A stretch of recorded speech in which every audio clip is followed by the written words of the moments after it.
Oke, selamat siang untuk teman-teman semua. Siang PK. Bagaimana kabarnya hari ini? Baik PK. Oke, kita mungkin bersyukur bisa kita kembali berkumpul dalam bimbingan kelompok pada hari ini. Saya mengucapkan terima kasih kepada kalian yang sudah dapat hadir untuk mengikuti bimbingan kelompok dan mengikuti kegiatan kita pada hari ini. Saya senang kita dapat berkumpul dengan keadaan yang sehat dan mudah-mudahan kita itu nyaman dan penuh keterbukaan di bimbingan kelompok kita pada kali ini. Oke, mungkin teman-teman sebelum kita memulai kegiatan, kita bisa berdoa. Doa yang dibawakan oleh saya sendiri, kita berdoa.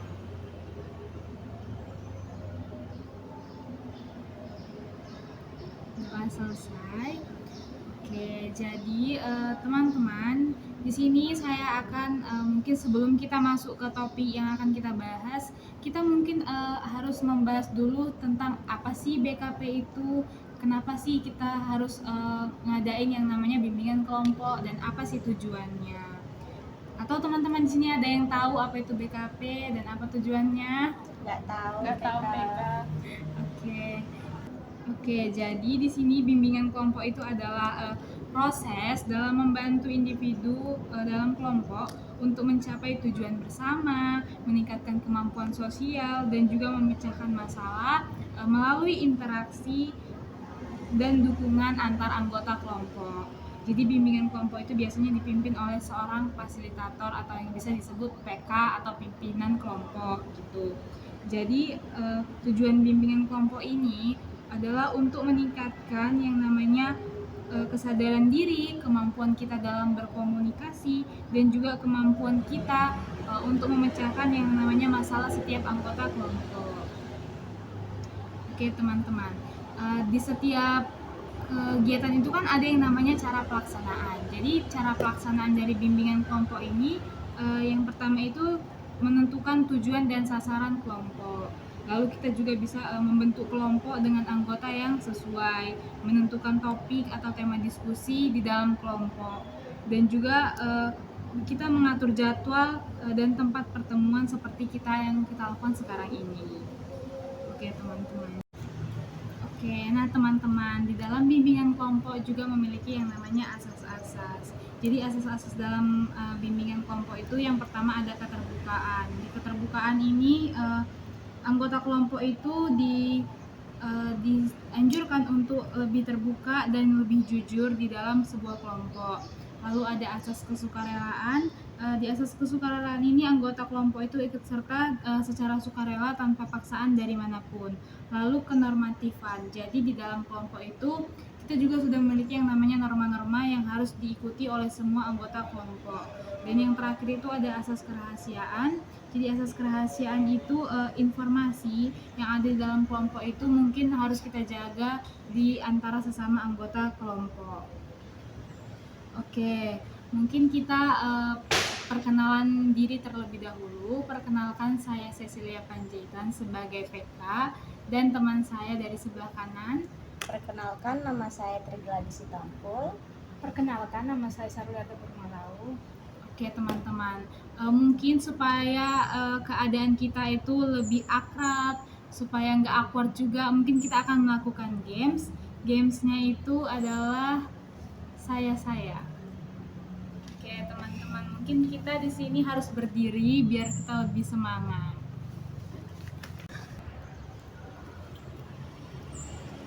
Oke baik teman-teman, jadi gamesnya itu adalah games saya. Nanti dimulai dari saya akan menyebutkan nama saya sendiri, contohnya seperti ini. Saya Cecil. Saya Trigladis Sitampul. Oke, nanti saya lanjut ke sebelah sini dan diikuti oleh teman saya yang di belakang, begitu ya. Oke, mari kita mulai. Saya Cecil. Saya Trigladis Sitampul. Saya Cecil. Saya Sarulata. Saya Trigladis Sitampul. Saya Sarulata. Oke, begitu. Terima kasih. Nah, teman-teman, setelah kita yang namanya melakukan games pengakraban, harapan saya di sesi kelompok kita, bimbingan kelompok kita pada hari ini kita semakin akrab dan juga kita mungkin lebih bisa pikiran kita lebih ringan dalam kita membahas topik yang akan kita bahas nantinya. Oke, jadi kegiatan kita pada hari ini mungkin kita akan membahas satu topik. Mungkin ada saran dari teman-teman. Saya PK. Mungkin topik kita hari ini bisa mengenai tentang pernikahan dini. Oke. Teman saya Sarah bagaimana? Izin menjawab PK kalau bisa ini bahas tentang Oke, mungkin topik yang mungkin relevan saat ini yang akan kita bahas yaitu pernikahan dini. Nah, jadi kenapa kita harus membahas topik pernikahan dini? Mungkin karena akhir-akhir ini banyak sekali mungkin bukan orang sekitar kita atau mungkin ada dari daerah lain yang kita ketahui di sosial media bahwa banyak sekali terjadi yang namanya pernikahan dini. Oke, baik. Mungkin topiknya sudah kita tentukan yaitu pernikahan dini. Apakah teman-teman sudah siap untuk kita membahas topik ini? Siap PK. Oke. Nah, jadi harapan saya mungkin ke depannya kita sesama anggota kelompok mungkin lebih lagi aktif dalam yang namanya aktif dalam berdiskusi di dalam kelompok ini. Oke, mungkin kita langsung saja membahas topik tentang pernikahan dini. Jadi pernikahan dini ini kan terjadi kenapa bisa terjadi yang namanya pernikahan dini? Apakah ada yang bisa menjawab? Saya PK izin menjawab. Jadi kenapa pernikahan dini itu terjadi? Mungkin saja karena tekanan ekonomi mereka. Karena kan sekarang kita tahu karena mereka nggak punya ekonomi, jadi kan ngapain sekolah, nikah aja biar nanti dinafkahi sama suaminya gitu. Dan mungkin juga karena rendahnya pendidikannya, jadi serta kurangnya pemahaman tentang risiko menikah di usia muda, begitu Beka. Mantap, terima kasih jawabannya Kak Gladys. Oke, apakah teman saya Sarah ada tambahan? Kenapa mungkin pernikahan dini itu bisa terjadi gitu, dan banyak sekali terjadi? izin menjawab PK. Di sini disebabkannya karena adanya faktor ekonomi atau kemiskinan dan juga rendahnya tingkat pendidikan serta adat atau budaya yang mendorong pernikahan cepat. Terima kasih Sarah jawabannya. Oke, lanjut. Mungkin kan di setiap yang namanya topik itu pasti ada yang namanya faktor penyebab. Apa sih faktor penyebab dari pernikahan dini ini? Apa yang bisa menjawab? Saya PK. Mungkin kalau untuk faktor penyebabnya itu mungkin yang pertama faktor ekonomi atau mungkin putus sekolah, dan juga mungkin pengaruh lingkungan dan pergaulan, dan juga mungkin ini yang paling banyak ya, yang kehamilan di luar nikah. Oke, terima kasih Kak Gladys jawabannya. Oke, apakah Sarah bisa menambahkan? Baik PK, di sini saya akan menjawab. Yang pertama itu faktor penyebab pernikahan dini itu yaitu faktor ekonomi, pendidikannya yang rendah, budaya dan tradisi, dan juga pengaruh lingkungan dan pergaulan mereka. Oke, terima kasih jawabannya. Lalu kita masuk ke dampak. Dampak dari pernikahan dini ini kan pasti banyak sekali ya. Dampaknya itu kan bukan hanya dirasakan oleh pribadi mereka sendiri atau keluarga mereka, tapi mungkin bisa kena ke dampak sosial atau ke lingkungan. Apakah ada yang bisa menjelaskan? Izin PK, saya ingin menjawab apa dampaknya dari pernikahan dini itu. Mungkin itu bisa berisiko terhadap kesehatan bagi ibu dan anak, karena kan dia masih muda, dia juga belum ada pengalaman sebagai seorang ibu. Nah, terus juga dampaknya itu bisa saja putus sekolah dan juga ketidaksiapan mentalnya, dan juga pasti bakalan banyak konflik dalam rumah tangganya dan akan berkelanjutannya kemiskinan. Keren jawabannya, terima kasih. Apakah Sarah bisa menambahkan? Baik PK, izin menjawab. Nah, dampaknya itu seperti dampak kesehatan, dampak pendidikan, dan juga dampak psikologis yang mempengaruhi. Terima kasih jawabannya. Lalu mungkin kita bisa memberikan yang namanya solusi dari pernikahan dini tersebut supaya pernikahan dini itu tidak terjadi tidak banyak ya, semakin yang mengikuti anak-anak zaman sekarang, yang namanya karena banyak anak-anak zaman sekarang itu yang mengikuti yang namanya FOMO. Jadi untuk mengatasi hal tersebut mungkin kita punya solusi dari hal ini. Apakah ada yang bisa memberikan tanggapan? Saya PK. Mungkin solusi yang bisa saya berikan itu yang pertama meningkatkan pendidikannya. Nah, yang kedua itu memberikan edukasi kesehatan reproduksi supaya mereka nggak asal-asalan. Yang ketiga itu memperkuat peran orang tua. Peran orang tua di sini sangat penting untuk mengarahkan anaknya mana yang benar dan mana yang salah. Yang terakhir itu menegakkan aturan batas usia minimal pernikahan. Oke, terima kasih jawabannya, mantap sekali. Apakah teman saya bisa menambahkan lagi? Baik, PK itu menjawab seperti kampanye dan juga sosialisasi dan pemberdayaan remaja. Dan di situ memberikan pelatihan keterampilan dan juga motivasi dan kesempatan supaya pendidikan remaja fokus pada masa depan. Oke, terima kasih jawabannya. Mungkin topik ini itu bisa menjadi pembahasan atau pembelajaran yang sangat bermanfaat baik untuk kita ataupun untuk orang-orang sekitar kita. Jadi pernikahan dini ini memiliki banyak sekali dampak. Dampaknya itu mungkin tidak ada yang mengarah ke dampak positif, tapi malah banyak ke arah dampak negatif. Apalagi pada perkembangan remaja. Jadi putus sekolah, kesehatan yang buruk, keterbatasan ekonomi, itu semua itu merupakan penyebab dari yang namanya pernikahan dini. Jadi mungkin kegiatan kita bimbingan kelompok ini bisa membantu remaja untuk memahami risiko dan konsekuensi dari pernikahan dini. Jadi juga meningkatkan kemampuan remaja di luar sana untuk lebih lagi membuat keputusan yang tepat, terutama tentang masa depan.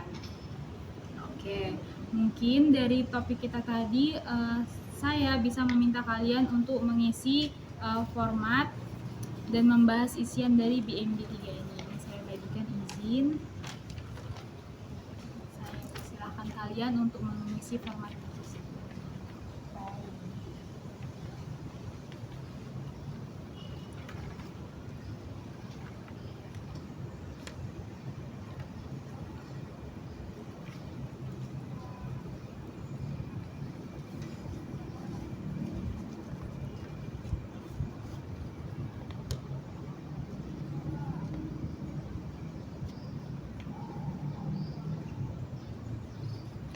Oke,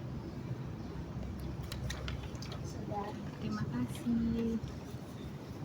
Nah, jadi dari topik yang kita bahas tadi itu kita bisa menyimpulkan bahwa pernikahan dini itu merupakan hal negatif.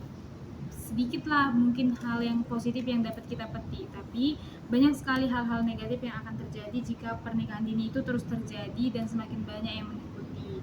Jadi pernikahan dini itu bisa mengurangi yang namanya bisa merusak yang namanya ekonomi, perekonomian, dan juga jadi menurunkan yang namanya minat belajar. Oke, jadi dari pernikahan dini itu bisa menyebabkan yang namanya ke penurunan yang namanya tingkat minat pendidikan. Rasa ingin tahu tentang belajar itu mungkin membuat remaja itu jadi berkurang karena mereka itu melihat ternyata pernikahan dini itu banyak yang mewajarkan begitu. Oke, mungkin dari topik kita ini kita juga bisa menyampaikan yang namanya komitmen tentang topik kita ini. Mungkin saya bisa berkomitmen bahwa saya akan terus yang namanya memberikan edukasi tentang pernikahan dini itu harus tidak terjadi, harus lebih kita kurangi yang namanya kebanyakannya gitu. Apakah ada yang ingin menambahkan? Izin PK, saya ingin menambahkan.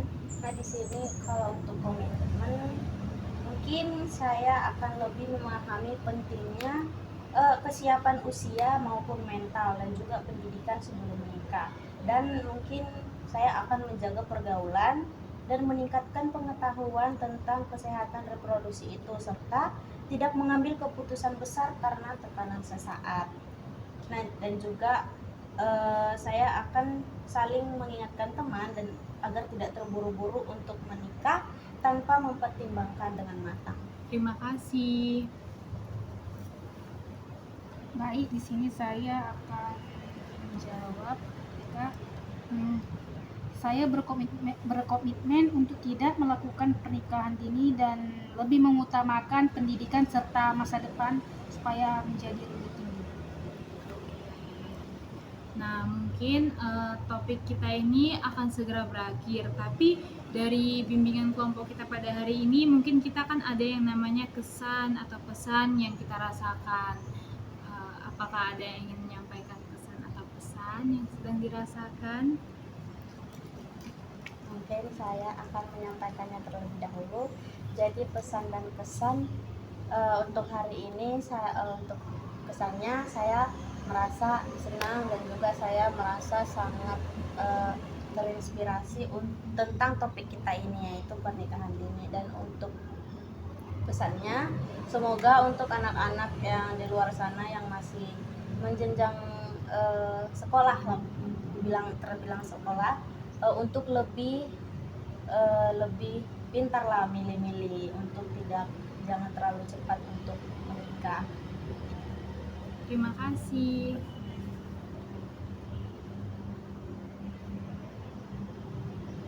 Bagaimana? Apakah ada yang ingin menambahkan yang pesan-pesan yang sedang dirasakan dari bimbingan kelompok kita hari ini?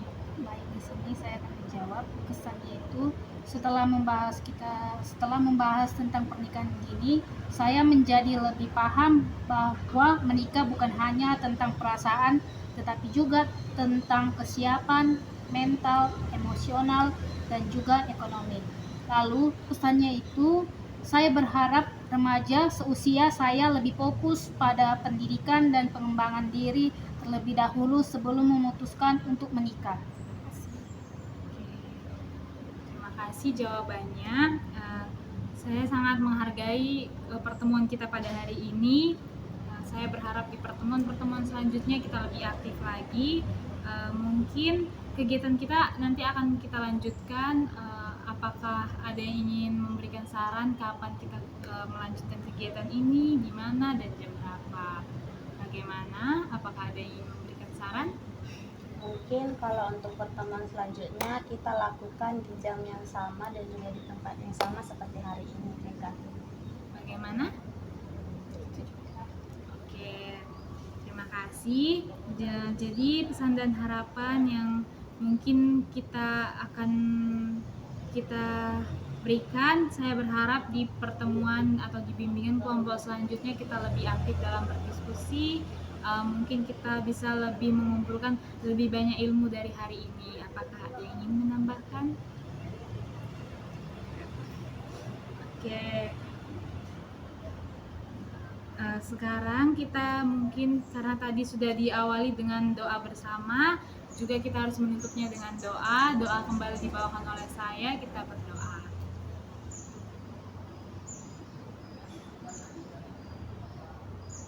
Doa selesai. Oke, mungkin sebelum kita kembali melanjutkan aktivitas kita masing-masing, kita bernyanyi lagunya Sayonara.